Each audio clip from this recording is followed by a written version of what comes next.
Bienvenidas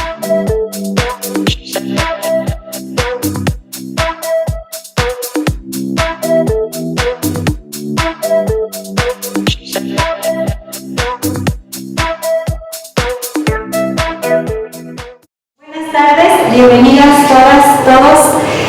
Les agradecemos mucho su presencia en esta actividad que se realiza en el marco del Día Internacional de la Eliminación de la Violencia contra la Mujer.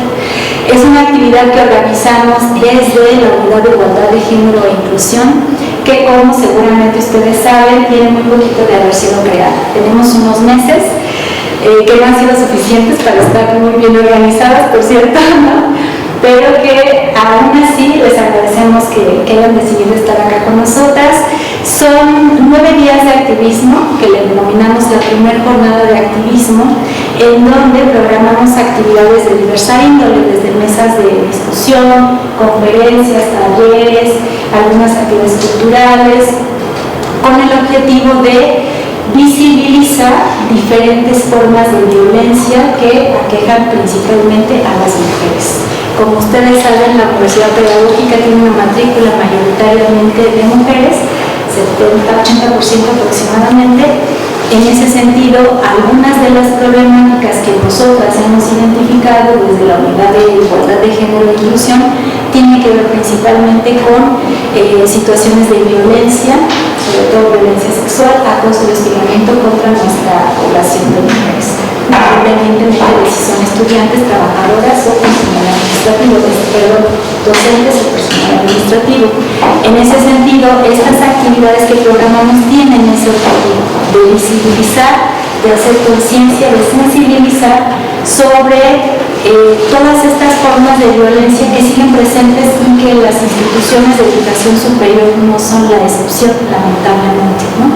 Finalmente son también un reflejo de lo que ocurre en la sociedad en general, y aquí también estamos viviendo diferentes formas de violencia. Entonces, en ese sentido, muchas gracias otra vez, bienvenidas. Este trabajo que vamos a presentarles son unos cortometrajes, unas producciones que realiza una colectiva que se llama La Sandía Digital. Ellas son una colectiva feminista que tiene varios trabajos. Si ustedes gustan buscarlas, tienen otros materiales, trabajan varias temáticas: derechos humanos, migración, derechos de las mujeres, en fin. Ustedes pueden ir posteriormente y ver sus trabajos, que tienen una alta calidad y sobre todo esta mirada o esta perspectiva feminista, que creo que es muy importante. Voy a permitirme leer brevemente una semblanza de la Asamblea Digital. La Asamblea Digital es una organización feminista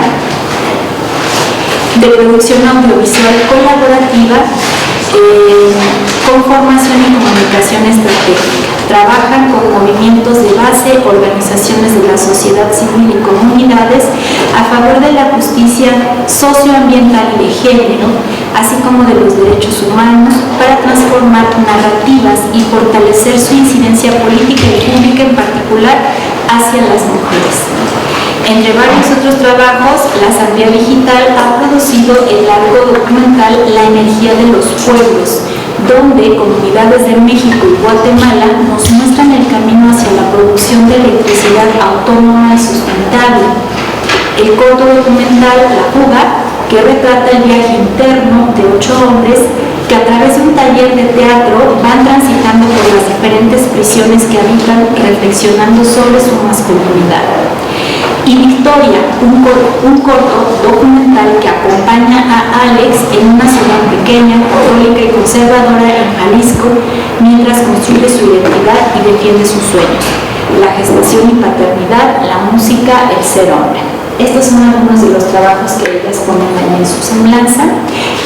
Y bueno, el día de hoy también me voy a permitir presentarles a nuestra comentarista y nuestro comentarista del día de hoy, que amablemente aceptaron participar de esta actividad.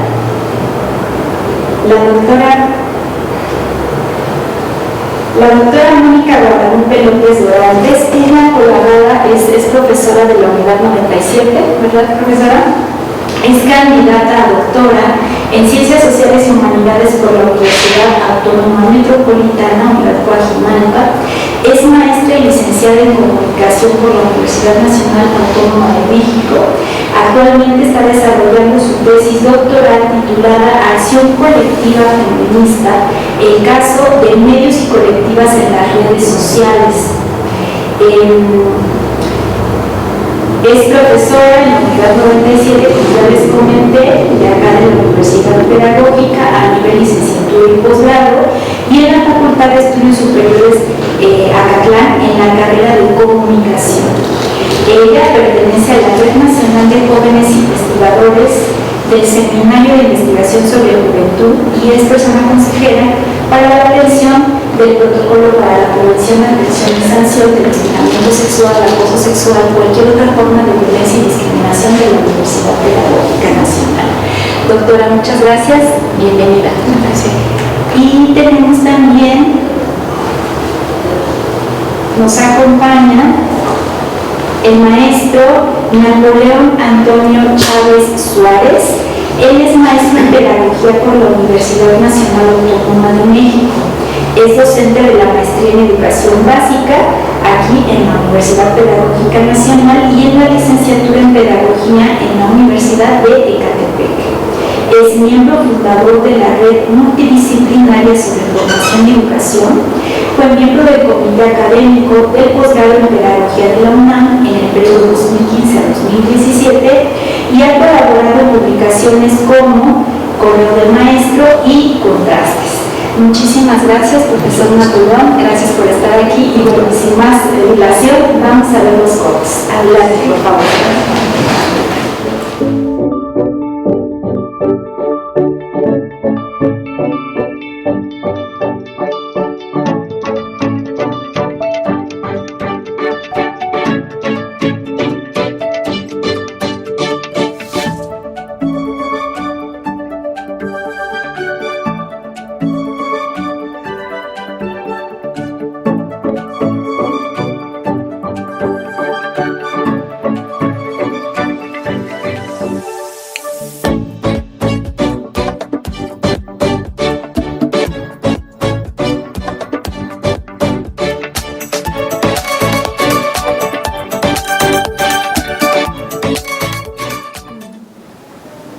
Pues bueno, la verdad es que vamos a estar como intercambiando ideas, Napoleón y yo.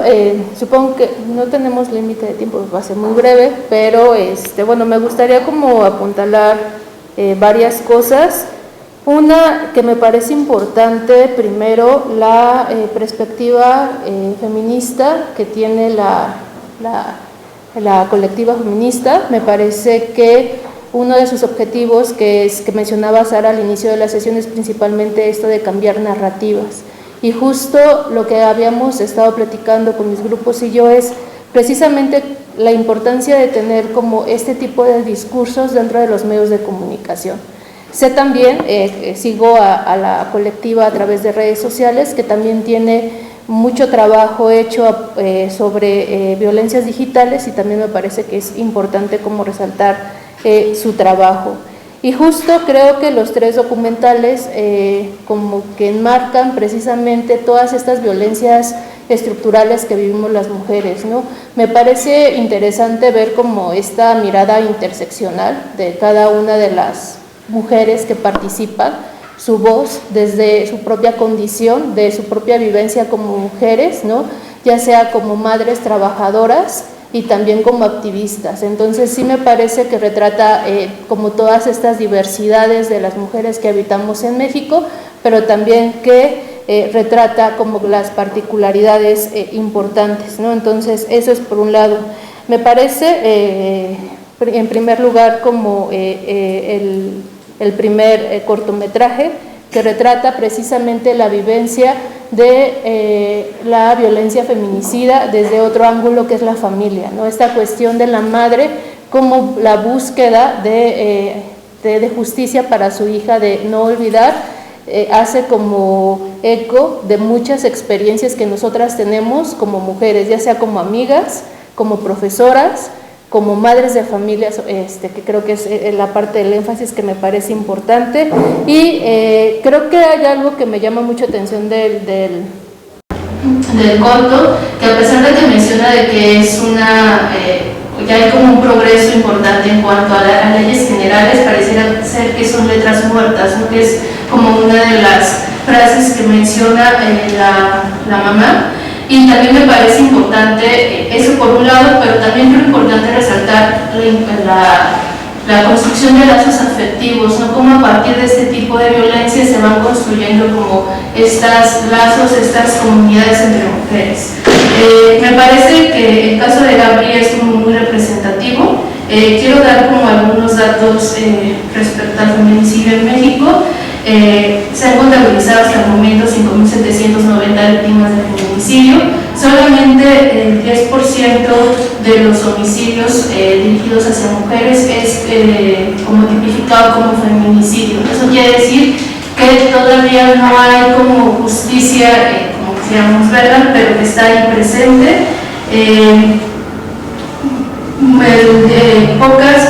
Por ejemplo, a mí algo también que me parece importante es esta cuestión de hacer eco respecto a este tipo de leyes. La mayoría de los casos que tienen que ver con los cataloga como homicidios dolosos o como violencia intrafamiliar, que eso queda como invisibilizar ese tipo de violencia. Entonces sí me parece como recalcar esta parte. México es el segundo lugar en la región de América Latina con referencia al feminicidio. Entonces me parece que el caso de Gabriel, esta exigencia de justicia desde la voz de su madre, es muy representativo del tipo de violencias que vivimos aquí en el país. Sí, bueno, es que de entrada un agradecimiento, ¿no? a la asociación por permitirnos participar en esto, porque algo que si pusimos atención en los documentales y que si somos como agudos en la parte del análisis, si vemos son imágenes de hace 10 años más o menos, ¿no? 9-10 años, y que si regresamos también a lo que implica el presente, pues vemos que la realidad no ha sido o no ha habido mucha variación en ese sentido, ¿no? Es decir, aquí independientemente independientemente del color al régimen político, independientemente de situaciones, ¿no? De carácter partidista, solo que lo podemos dejar a un lado, porque estamos hablando de las consecuencias también de una construcción cultural que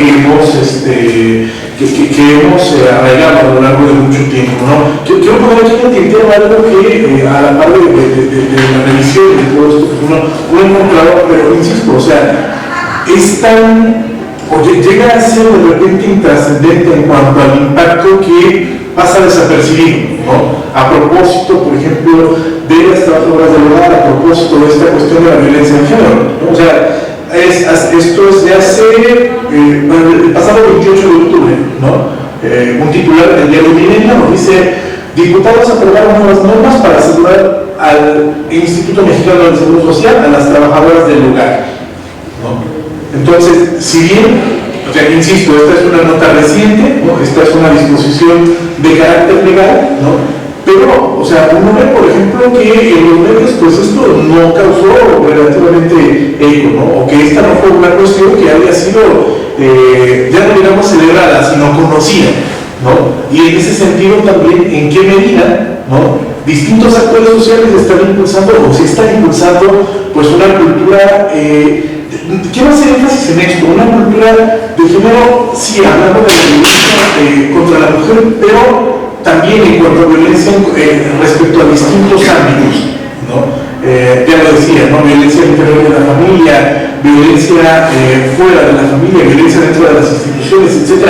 Pero, por ejemplo, el hecho de que este tipo de disposiciones no tengan la suficiente difusión o el suficiente alcance, quiero decir que ya desde ahí estamos mal. O sea, ya desde ahí hay ausencias y hay lagunas que tenemos que sanear, ¿no? Y que, pues, bajo esta lógica nos dan también un panorama de cómo es que se encuentra la situación, ya no solo a nivel micro, O sea, ya no solo a nivel violencia en cuanto a espacios reducidos, en cuanto a la convivencia familiar, en cuanto a que si bien, bueno, el INEGI nos puede dar todavía un panorama mucho más preciso de cómo se encuentra esta situación, pero insisto, el hecho de que, por ejemplo, a este tipo de situaciones no se le dé la difusión, ¿no? Que no tenga el alcance, pues creo que desde ahí ya se está tergiversando derecho a la información, ¿no? Y se está, inclusive existen, o sea, contradicciones en el discurso respecto a, pues, tratamos de alcanzar una meta, pero media vez alcanzada por lo menos en el discurso, pues no la difundimos de la manera más adecuada, ¿no? Sí, a mí quisiera resaltar como esto me parece súper importante, como esta narrativa de hacerlo en primera persona, y creo que eso nos hace como enfatizar un poco de las vivencias que viven estas mujeres, pero también de las resistencias, ¿no? Como el caso de las últimas dos, de los últimos cortos, tanto del activista y también como las trabajadoras del hogar. Un poco lo que les comentaba al inicio es como esta mirada interseccional, ¿no? El ver desde cuáles son las violencias que las atraviesan. Sabemos, por ejemplo, que las mujeres indígenas y las trabajadoras del hogar están terriblemente invisibilizadas, ¿no? Entonces sí me parece esta cuestión, y que creo que también encuentran como un eco en sus propias comunidades, y que esa parte pues hace que pues muchas de las mujeres que estemos comprometidas con este tipo de movimientos pues sigamos con esta continuidad. Quisiera como resaltar un poco, porque si bien Silvia, que se nombra Silvia en el documental, pues da esta cuestión de representación de las mujeres indígenas, sobre todo en la última encuesta del ENVIRE, de la 2021, pues un poco para ver el tipo de violencia que viven es violencia física de las mujeres indígenas sufren 32.6%, violencia sexual el 41.3%, y de los casos que principalmente enfatiza Silvia tiene que ver con estas violencias, no habla de la cuestión de precariedad, de la cuestión de la raza, ¿no? Y un poco esta cuestión, insisto, también de justicia, ¿no? Si bien es cierto, hay como avances, todavía hay como luchas que tenemos que hacer todas las mujeres, y sobre todo también me parece como un caso bastante representativo sobre las trabajadoras del hogar, ¿no? También que son mujeres doblemente invisibilizadas, con muchas jerarquías de poder,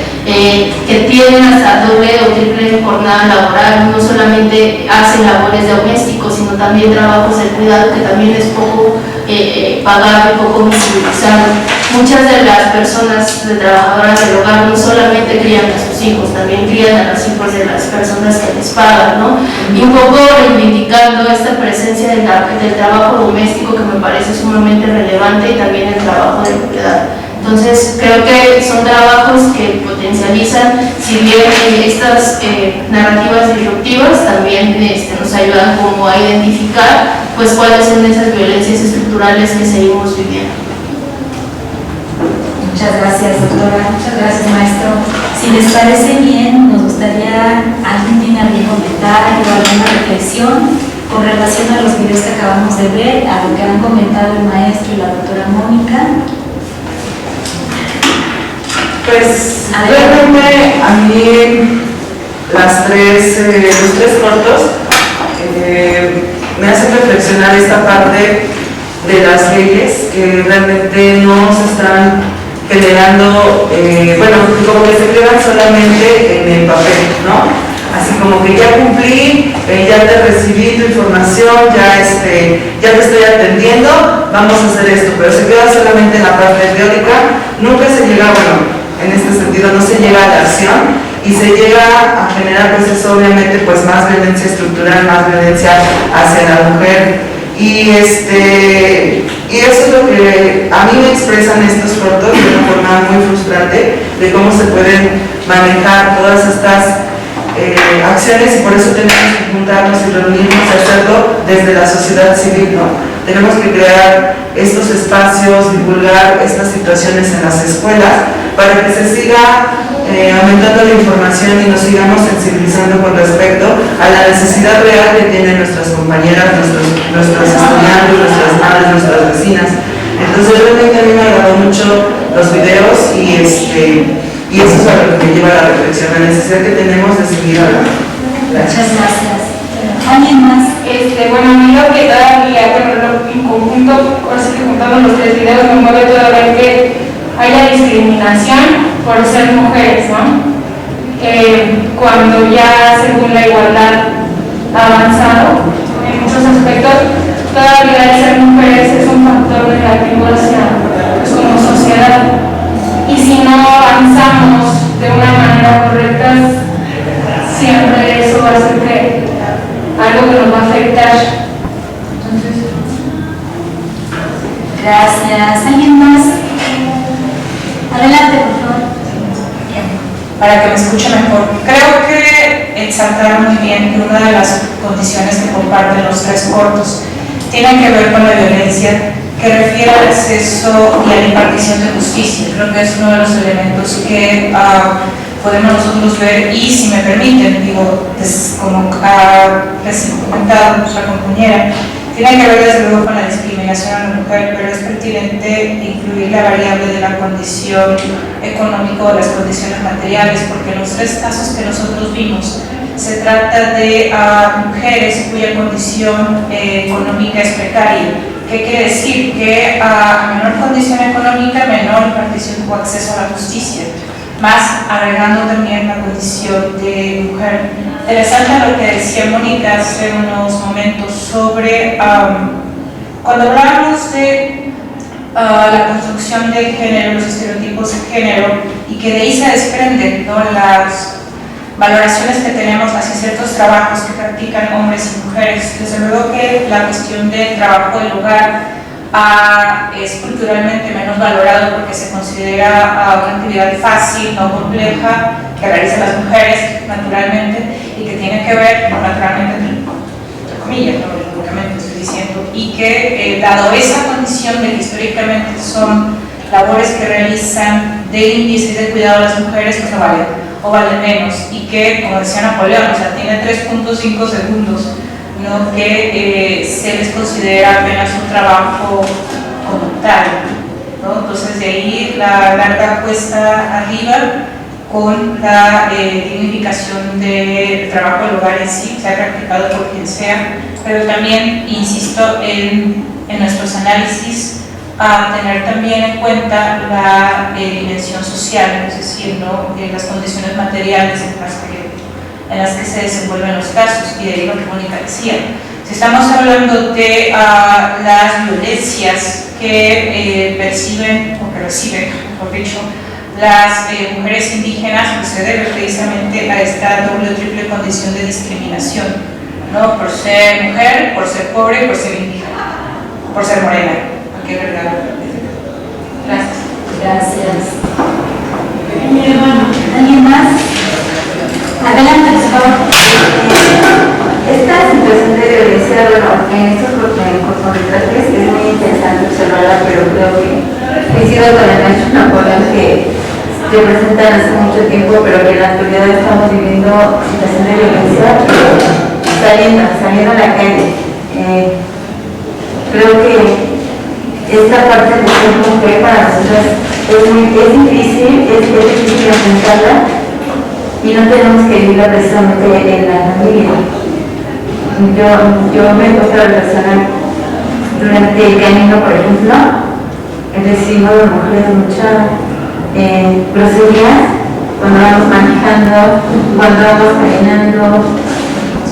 Tenemos muchas ofensas. Entonces, esto que decía Alma, levantar las voces por todas las mujeres, sí sería importante como hacer esta reflexión dentro de nuestra labor educativa y seguirlo comentando, ¿no? Porque yo en caso tengo hijas y me preocupa la situación de violencia que está viviendo actualmente, que cada día va creciendo, y nosotros que somos formadoras y que tenemos hijos y que tenemos como que en nuestras manos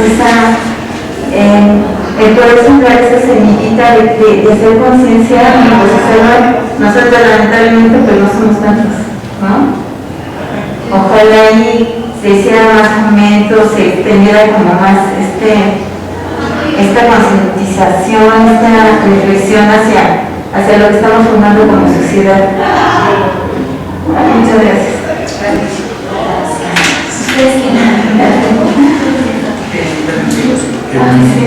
No, pues al contrario, muchas gracias. También para englobar algunas cosas que se han comentado, porque también aquí valdría la pena como entender cómo estamos ahorita viviendo una, quiero hablar de transición, tal vez, ¿no? Que es compleja, pero que es necesaria, ¿no? O sea, temas que durante mucho tiempo fueron estigmatizados, ¿no? Exclusivos del entendimiento femenino. Quiero poner el caso del aborto, por ejemplo, ¿no? O sea, si uno ve, por ejemplo, las estadísticas de cuántos estados a nivel nacional han aprobado, ¿no? La práctica del aborto, ya la han entendido, la han despenalizado, ¿no? Y hacemos este paralelo, es decir, entender asuntos ya no con la vara de la moral, ¿no? Sino desde una perspectiva de salud pública, desde una perspectiva de cuidado de sí, desde una perspectiva de conocimiento de sí, ¿no? Desde esta mirada, si le queremos poner el adjetivo Foucaultiana, ¿no? Creo que apenas estamos como empezando a reconocer, ¿no? O empezando a reconocernos en esa transición, y pues el camino va a ser largo. O sea, el camino va a ser largo y como cualquier camino, pues no va a estar libre de altibajos, ¿no? Yo creo que también una cosa, bueno, aquí lo comento desde mi posición, ¿no? Desde mi postura, desde esta visión, desde esta lógica de lo masculino, algo que valdría la pena entender es pues no caer como en extremismo, ¿no? Porque esto no se trata tampoco de decir pues cuál es mejor que otro, qué género, no, si lo masculino o lo femenino están en esta, ¿no? En esta encrucijada o en esta lucha. No se trata de entenderlo tal vez como un hecho de poder, ¿no? Sino desde dónde lo tenemos que ir, insisto, para fomentar una cultura de cuidado, ¿no? De respeto y de una integridad desde el ámbito de, lo decía, de lo humano a final de cuentas, ¿no? ¿Qué es lo que se está qué es lo que se está discutiendo, qué es lo que se está debatiendo, que a final de cuentas es lo que está en el entramado, ¿no? El camino pues no va a estar exento de altibajos, ¿no? Pero pues estamos en ello, y pues también creo que como parte de una institución educativa pública, ¿no? Pues hacemos lo propio para reconocer, ¿no? Que en esa labor de difusión pues hacemos parte de ello. No solo para cerrar, nada más, pues celebro la verdad que exista la unidad de género aquí en la UPN. Creo que este tipo de actividades muy importantes se llevan a cabo en los espacios universitarios, sobre todo en la UPN, que hacía falta. También celebro pues, en la participación de mis estudiantes o las estudiantes, y esta idea de, como reflexionar sobre nuestra propia existencia y condición como mujer, también sobre nuestros contextos inmediatos. Muchas gracias, doctora Mónica. Muchas gracias, maestro Napoleón. Gracias a las personas que nos acompañaron en esta actividad. Ya estamos cerrando. Como ven, se van a quedar temas ahí en el tintero que no nos dio tiempo en esta ocasión, pero esperamos que en la siguiente sí podamos abordar, ¿no? Desde la violencia estructural, temas como la interseccionalidad, desde el enfoque feminista, esta agudización de la violencia contra las mujeres y cómo nos cruza a todas de alguna manera en diferentes espacios, independientemente de nuestra edad, nuestro nivel socioeconómico, nuestra escolaridad, nuestra visión de residencia, nuestro origen étnico, nuestra lengua, en fin, ¿no? Las invito para que la siguiente también se sumen con nosotras y podamos discutir más a profundidad. Por ahora, pues nada, muchas gracias a todas, a todos, y cerramos esta actividad. Educar para transformar.